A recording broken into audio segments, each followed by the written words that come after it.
সুপ্রিয় দর্শক, আসসালামু আলাইকুম। সবাইকে স্বাগত জানাচ্ছি আজকের গুরুত্বপূর্ণ সংবাদে। প্রথমে জানিয়ে দিচ্ছি সংবাদ শিরোনাম, পরে বিস্তারিত।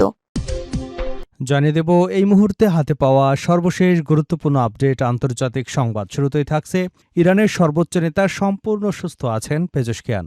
ইরানের সর্বোচ্চ নেতা মুজতবা খামেনি সম্পূর্ণ সুস্থ আছেন বলে জানিয়েছেন দেশটির প্রেসিডেন্ট মাসুদ পেজেশকিয়ান। সর্বোচ্চ নেতার সাথে দীর্ঘ 7 ঘণ্টার বৈঠক শেষে তিনি একথা জানান। খবর ডন নিউজের। এবারে জানাবো হঠাৎ আইআরজিসি সহ ইরানের সেনাবাহিনীর শীর্ষ পদে রদবদল। ইরানের সশস্ত্র বাহিনী এবং নিরাপত্তা অবকাঠামোয় বড় ধরনের রদবদল এনেছে দেশটির সর্বোচ্চ নেতা মুজতবা খামেনি। নতুন এক অধ্যাদেশের মাধ্যমে তিনি সশস্ত্র বাহিনীর general staff, Islamic Revolutionary Guard Corps এবং বাসিস ফোর্সের শীর্ষ পদে 6 জন জ্যেষ্ঠ কমান্ডারকে নিয়োগ দিয়েছেন। জানাবো হরমুজ নিয়ে ইরান যুক্তরাষ্ট্রের আলোচনায় অচলাবস্থা, বাড়ল তেলের দাম।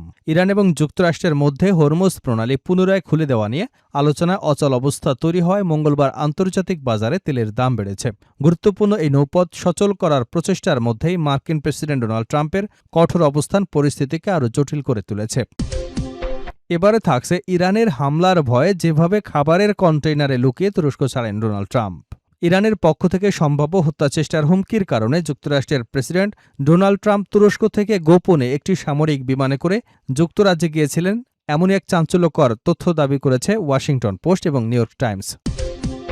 এদিকে গাড়িতে পেতে রাখা বোমায় লিবিয়ার সামরিক গোয়েন্দা প্রধান নিহত।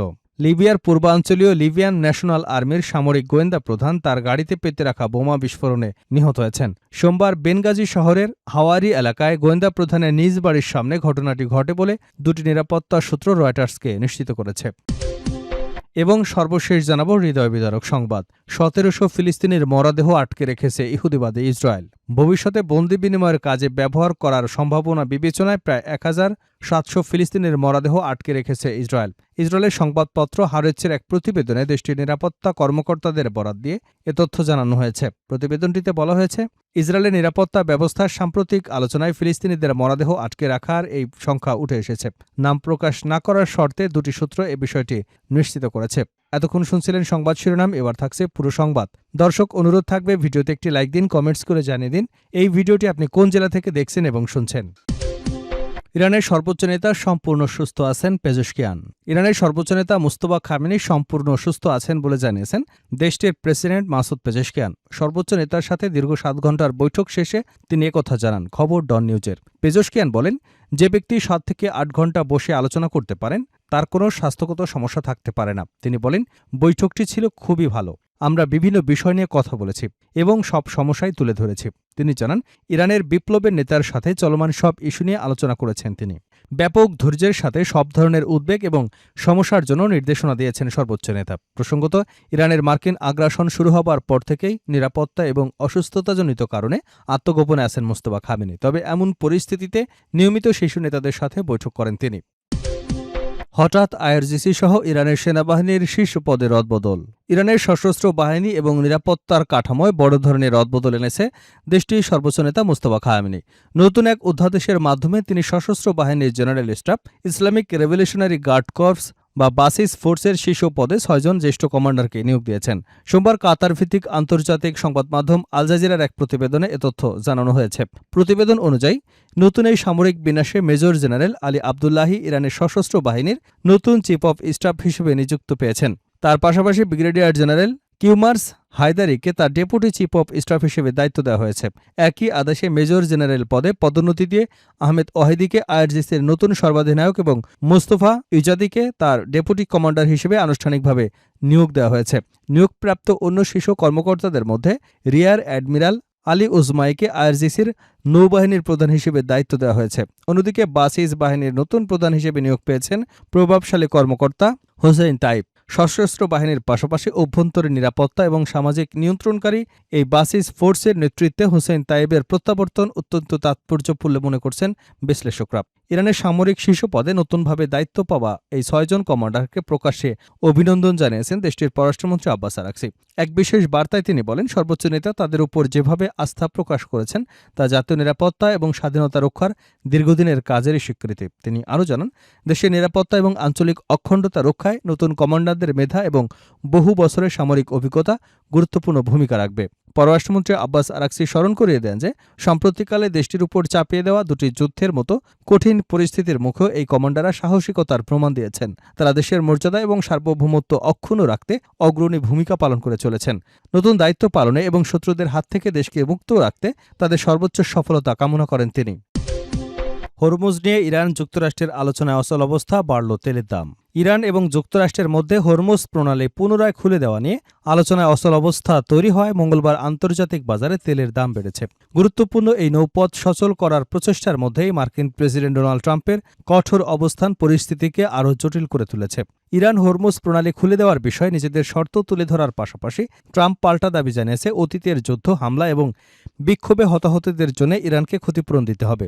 এতে দুদেশের মধ্যে উত্তেজনা আরও বেড়েছে এবং বিশ্বের অন্যতম গুরুত্বপূর্ণ জ্বালানি পরিবহন পথটি দ্রুত সচল হবার সম্ভাবনা অনিশ্চিত হয়ে পড়েছে। এদিকে তেলের বাজারে এর প্রভাব পড়েছে। মঙ্গলবার ব্রেন্ট ক্রুডের দাম বেড়ে প্রতি ব্যারেলে $88 উঠেছে। অন্যদিকে যুক্তরাষ্ট্রের অপরিশোধিত তেল বা WTI এর দাম বেড়ে $82.45 দাঁড়িয়েছে। দুটি বেঞ্চমার্কের দাম 31 জুলাইয়ের পর সর্বোচ্চ পর্যায়ে পৌঁছেছে। এর আগে সোমবার তেলের দাম প্রায় 50% বেড়েছিল। বিশ্বের অন্যতম গুরুত্বপূর্ণ তেল পরিবহন পথ হরমুজ প্রণালী দিয়ে বিপুল পরিমাণ জ্বালানি পরিবহন হওয়ায় সেখানে দীর্ঘস্থায়ী অচল অবস্থা তৈরি হলে বৈশ্বিক তেল সরবরাহ দামের উপর আরও চাপ সৃষ্টি হতে পারে বলে আশঙ্কা করা হচ্ছে।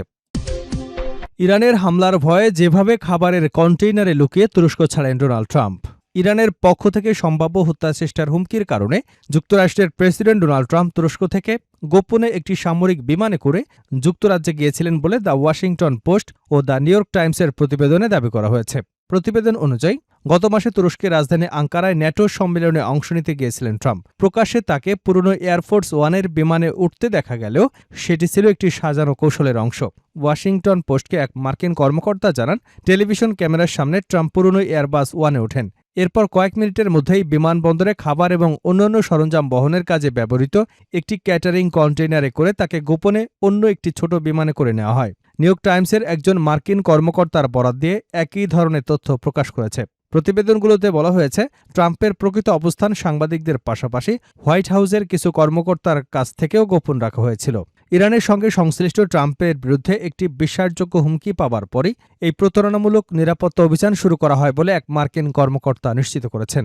এর আগে প্রশাসনের পক্ষ থেকে বলা হয়েছিল 8 জুলাই ট্রাম্প পুরনো এয়ার ফোর্স ওয়ানে করে তুরস্ক ত্যাগ করেন। ট্রাম্প নিজেই তার ট্রুথ সোশ্যাল অ্যাকাউন্টে লিখেছিলেন তিনি কাতারের উপহার দেওয়া নতুন বোয়িং 7478 এর পরিবর্তে পুরনো আকাশী নীল এয়ারফোর্স ওয়ানে করে ব্রিটেনের রয়্যাল এয়ারফোর্স মাইলটেন হল ঘাঁটিতে যাবেন। ন্যাটো সম্মেলনে অংশ নেবার জন্যই তুরস্ক সফর ছিল কাতারের উপহার দেওয়া নতুন বিমানটির প্রথম আন্তর্জাতিক সফর। বিমানটি দ্রুত সংস্কার এবং নিরাপত্তা ব্যবস্থা নিয়ে এর আগে খরচ এবং নিরাপত্তার বিষয়ে প্রশ্ন উঠেছিল। আঙ্কারা ছাড়ার আগে ট্রাম্প বলেছিল, পুরনো দিনের কথা মনে করে তিনি পুরনো এয়ারফোর্স ওয়ান ব্যবহার করবেন। একই সময় নতুন বিমানটিও ব্রিটেনের মাইলডেন হল ঘাঁটিতে যাবে, যাতে সেখানে থাকা মার্কিন সেনারা বিমানটি ঘুরে দেখতে পারেন। কিন্তু ট্রাম্প পুরনো এয়ারবাস ওয়ানে ওঠার পর গোপনে তাকে একটি C-32A সামরিক বিমানে স্থানান্তর করা হয় বলে ওয়াশিংটন পোস্ট জানিয়েছে। বিমানটি পরে ট্রাম্পকে নিয়ে ব্রিটেনের উদ্দেশ্যে রওনা হয়। এ সময় ট্রাম্পের সঙ্গে থাকা সাংবাদিকদের প্রেস ক্যাবিনের জানালার পর্দা বন্ধ রাখতে বলা হয়েছিল। ওয়াশিংটন পোস্ট জানিয়েছে, সাংবাদিকদের পাশাপাশি হোয়াইট হাউসের কিছু কর্মীও বিশ্বাস করেছিলেন যে প্রেসিডেন্ট পুরনো এয়ারফোর্স ওয়ানেই রয়েছেন। বিমানের জানালা পর্দা বন্ধ রাখার কারণ জানতে চাইলে ট্রাম্প পরে সাংবাদিকদের বলেন তারা সম্ভবত একটি বিপজ্জনক ফ্লাইটে ছিলেন। এরপর তিনি সাংবাদিকদের উদ্দেশ্যে বলেন, কিন্তু আমি গেলে তোমরাও যাবে, তাই তো?